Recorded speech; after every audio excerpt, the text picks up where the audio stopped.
তো আসসালামু আলাইকুম ফ্রেন্ডস, আজ বকরিদ। তো চলে যাচ্ছি নামাজ আদায় করতে। দেখতে থাকো, ঈদগাহের নাজারা তোমাদেরকে দেখাচ্ছি আমি কিছুক্ষণের মধ্যে। ভিডিওটা লাস্ট অবধি দেখতে থাকো। তো ফাইনালি বন্ধুরা, 3 বন্ধু মিলে চললাম এখন নামাজ পড়তে, বহুত দিন পর। দেখতেই পাচ্ছ আরও সব যাচ্ছে নামাজ পড়তে, রাস্তাতে অনেক মানুষ। এইদিকে এখন আসছে নাই, ওইদিকে এখন আসছে। তো 3 জনে মিলে এখন যাচ্ছি। ভিডিওটা দেখতে থাকো তোমরা।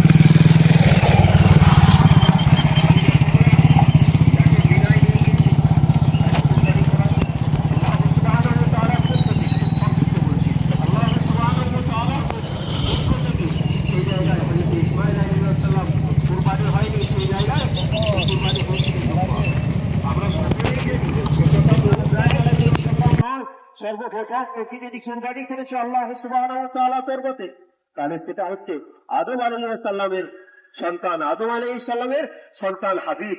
এই যদি ঘটনাটা শুনি সেখানেও বুঝতে পারবো আল্লাহ সুবহানাহু ওয়া তাআলা কুরআনের মধ্যে বলে দিয়েছেন, ওয়াতুল আলাইহিম নাবা ইবনা আদামিল হক ইয ক্বাররাবা কুরবানাহু ফাতুকবিলা মিন আহাদিহিমা ওয়া লাম ইয়াতাকাব্বাল মিনাল আখর। যা সার কথা, এরপর আল্লাহ রাসূল সাল্লাল্লাহু আলাইহি ওয়াসাল্লামকে বলছেন, হে নবী, আপনি বলে দেন আদমের 2 সন্তানের যে কুরবানির সঠিক ঘটনা, সেই মাই ডিয়ার ড্যাড, সঠিকভাবে শুনিয়ে দাও।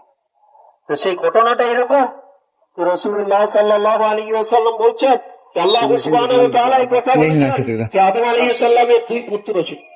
2 পুত্রের মধ্যে একটা ঝামেলা সৃষ্টি হয়েছিল, বিবাদ সৃষ্টি হয়েছিল একটা বোনকে বিবাহ করার জন্য।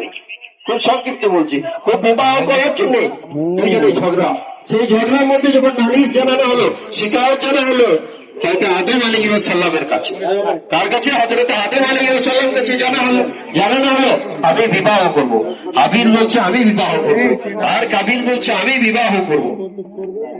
তো হযরত আদম আলাইহিস সালাম একটা ফয়সালা দিলেন কি যাও তোমরা নিজে নিজে কুরবানি করো, আল্লাহর রাস্তায় কুরবানি করো। যার কুরবানি কবুল হবে সে তাকে বিবাহ করবে, যার কুরবানি কবুল হবে সে বিবাহ করবে। তাই তারা নিজের মতো হাবিল পশু চাষবাস করত। তাই হাবিল কি করলেন? একটা পশু কুরবানি করলেন।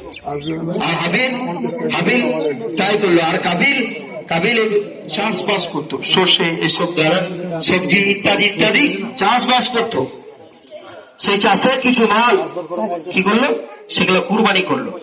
আর সেই সময় কুরবানি একটা কোনো উঁচু পাহাড়ে রেখে দাস, সেই জায়গাতে আল্লাহ সুবহানাহু ওয়া তাআলার তরফ থেকে আসমান থেকে একটা আগুন আসতো। সে আগুনটা যে কুরবানিটা কবুল হয়ে যেত, সে আগুনটাতে সেই জিনিসটাকে পুড়িয়ে দিত, সেই জিনিসটাকে পুড়িয়ে দিত। হাবিল আর কাবিল 2 ভাই, দুইজনে জিনিস রেখেছে, একজন পশু আর একজন মাঠের অনেক জিনিস, সবজি ইত্যাদি জিনিস রেখেছে। সেই জায়গায় হাবিলের আসমান থেকে আগুন এসে হাবিলের যেই পশু রেখেছিল সেই পশুটাকে পুড়িয়ে দেয়।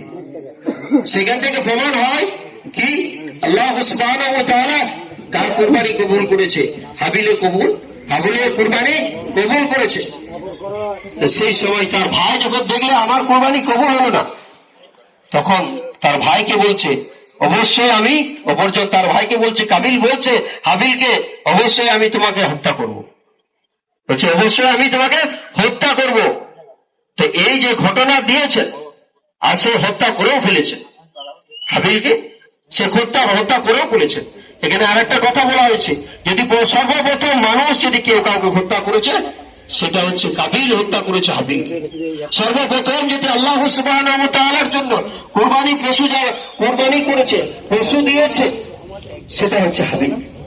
আর সর্বপ্রথম হত্যা হয়েছে সেটা হাবিল। আমরা ভাবনা চিন্তা করে ছোট গোস খাই, খায় কি খায় না, খায়। যে যেরকম সামর্থ্য সে সেরকম গোস খায়, কিন্তু এই যে কুরবানিটা শুধু গোস খাওয়ার নয়। আর এই তিন মিসকিন যারা আছে তাদেরকে আমরা কি করবো, তাদেরকে সহযোগিতা করবো।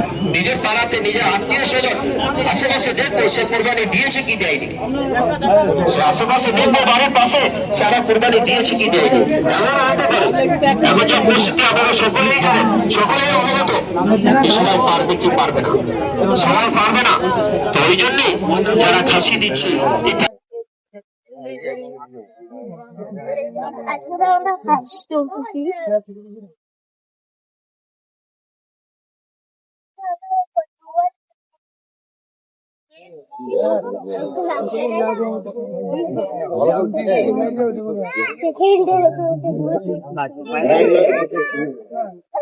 ফটো করে শুটিং দিলে গল্প শেষ। ভিডিও করতে বলছি রে তুমি? ভিডিও নিজেই করছি।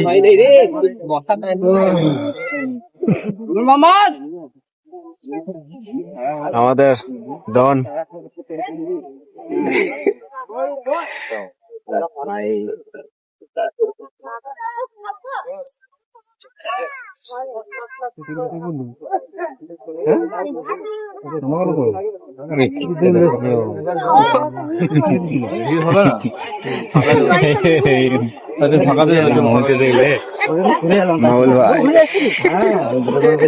বলো ঈদ মোবারক বলো, তবে তো সবাই বলবে। ঠিক আছে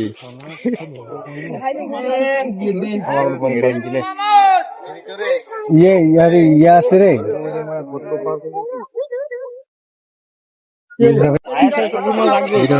আমার খাস বন্ধু। তো ভাই কিছু একটা বলে যাও ভাই, বলো ভাই। আবার হ্যালো, তুমি পুরো দোয়া করছিস করি না আমার গাড়ি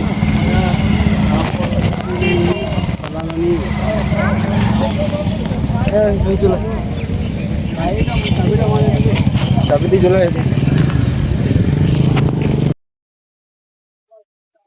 তো ফাইনালি বন্ধুরা নামাজ শেষ হয়ে গেল। নামাজটা নিতে পারলাম না কারণ স্ট্যান্ডার্ডের কোনো ব্যবস্থা ছিল না আগে থেকে। তো আমরা সবাই এখন নামাজ পড়ে বাড়ি যাচ্ছি। কুরবানি তো আর আজকে হবে না, নামাজই পড়া হলো। তো সবাই নামাজ পড়ে ঘর যাচ্ছে এখন।